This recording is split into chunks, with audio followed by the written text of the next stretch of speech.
This is Kanto's most evil Pokemon gang in the entire region. A group of Squirtles that have all been betrayed by humanity and want revenge. And these guys are known as the Squirtle Squad. This is the story on Ash's Squirtle, who was once a leader of a notorious gang, joined Ash's team, and showed us his true potential. But to understand all this, we have to take it back to the first season of the Pokemon anime, where Ash first meets Squirtle. So far, Ash's journey is looking pretty bright for being a new trainer. He's captured 5 Pokemon: Pikachu, Butterfree, Pidgeotto, Bulbasaur, and Charmander. But he's looking for a 6th, preferably a water type.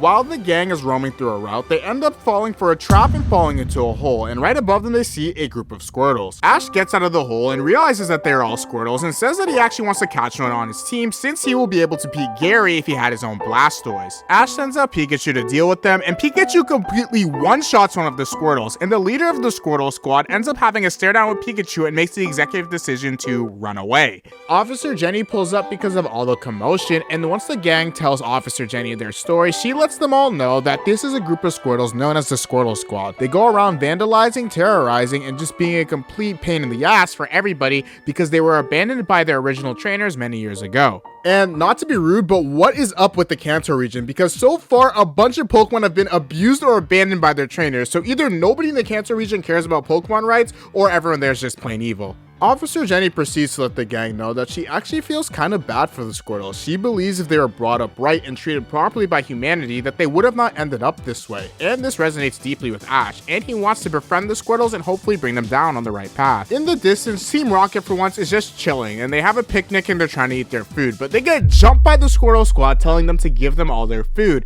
And when they don't listen, they fall into the Squirtle Squad's traps, and they all end up eating Team Rocket's food anyways. The Squirtle Squad ends up tying up Team Rocket, and when Meowth asks to put them down, the Squirtles let them know that they don't trust them because Meowth is working with humans, and the Squirtle Squad does not rock with humans at all, and they just hate them completely. Then Meowth does a completely big brain play, and he starts acting like Jesse and James are his pets and saying that he actually owns them, and that it's actually a Pokemon-ruled society, not humans, so the Squirtles start trusting Meowth. Jesse and James actually take this as an opportunity to let the Squirtles know that if they do one thing, capturing Ash and Pikachu, that they'll end up giving them unlimited food source and that they're Team Rocket and they have the funding to back it. The Squirtles are weary at first, but they kind of end up trusting them. While the gang is out swimming, Pikachu ends up getting stung by a Goldeen, making him very sick, and out of nowhere, the Squirtle Squad just jumps the gang and ends up tying them up in a rope, and they end up realizing Team Rocket's behind all of this. The Squirtles end up bringing the gang into a cave, leaving them out to dry. And to be honest, watching this makes me question, can you even charge Pokemon with crimes? Because this is just plain kidnapping. Ash lets the Squirtles know that no matter what they do to him, he really needs to go get an antidote for Pikachu since he's really sick. And the leader of the Squirtle Squad actually grows a bit of a heart and lets Ash out on one condition: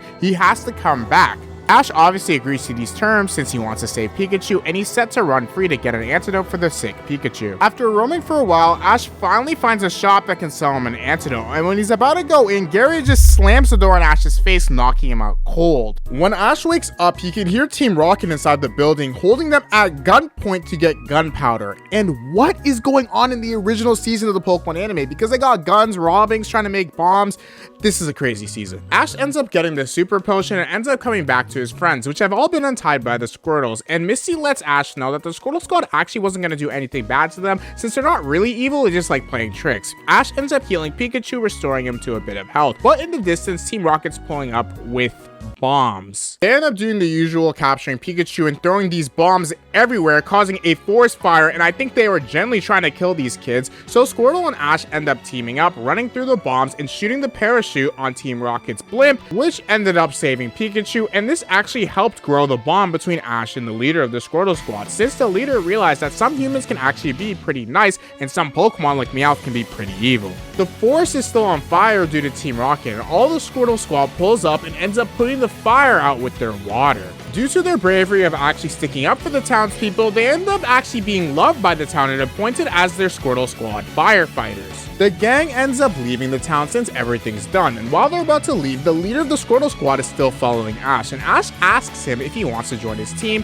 The Squirtle ends up taking off his shades, and we see his eyes for the first time, and he's filled with joy, wanting to actually be a companion to Ash. And ever since then, the rest is history. Squirtle ended up being locked in, and he ended up enjoying the other Pokemon on Ash's team, becoming really great friends, especially with Bulbasaur. The Kanto trio ended up being the dominant force on Ash's team, and they had some really great times together, especially in the episode where Ash got trapped in the snow biome, and it's pretty infamous where Charmander lights up his fire on his tail and warms up all the Pokemon for a group huddle. This moment solidified their unity throughout having everyone together on the team. But in a future episode in an island of giant Pokemon, Ash ends up getting separated from his group of Pokemon, and we get to hear the thoughts of the Pokemon on what they think about their trainers. Bulbasaur was actually pretty negative, thinking Ash had abandoned them and left them for better Pokemon, but Squirtle actually had major trust in Ash, believing that he was going to come back for them, which he did, which really shows how grateful Squirtle is and actually how he's came around from the trauma of being abandoned by whichever previous trainer he had. Later on in the story, where Charmander evolved into Charmeleon and Charizard, he ended up becoming pretty bratty, and this actually ended up shifting the dynamic of the team, putting more spotlight on Bulbasaur and Squirtle, which was pretty good.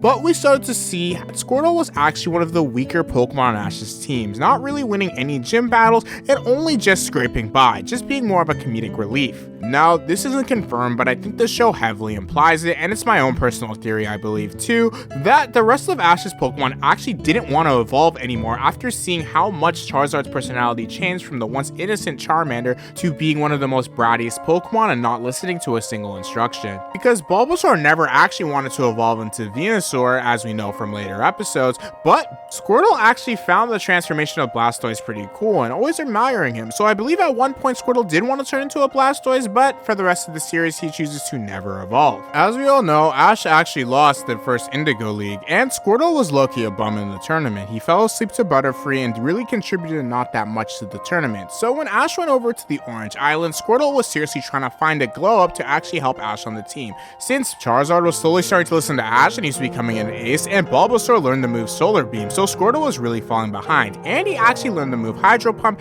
to pick up the slack and become a threat on Ash's team. Even in a later episode, Squirtle ends up meeting with their group of firefighting war turtles and proving to them that he's a firefighter too and putting out just as much fire as them. Ash ends up winning the Orange Islands with his pretty powerful team and brings Squirtle along to the Johto region. Squirtle was obviously well prepared for this region since he already traveled with Ash throughout the entire Kanto region, and he actually had to take a bit of a backseat along with Ash's Kanto Pokemon to make room for the new Johto Pokemon. But in a later episode where Ash enters a firefighting competition, Squirtle ends up meeting back up with the Squirtle Squad and the War Turtle Squad, and Squirtle ends up vibing really well with them, but the Squirtle Squad actually admits to Squirtle that they actually miss him and they miss having a leader that was in control and could guide them, since Squirtle was the group leader. By the end of the episode, Squirtle made the pretty tough decision to leave Ash's team and end up reuniting with his old friends to go back to the Kanto region and be a firefighter there, since Ash really didn't have that much use for Squirtle and he would be so much more useful saving lives in the Kanto region.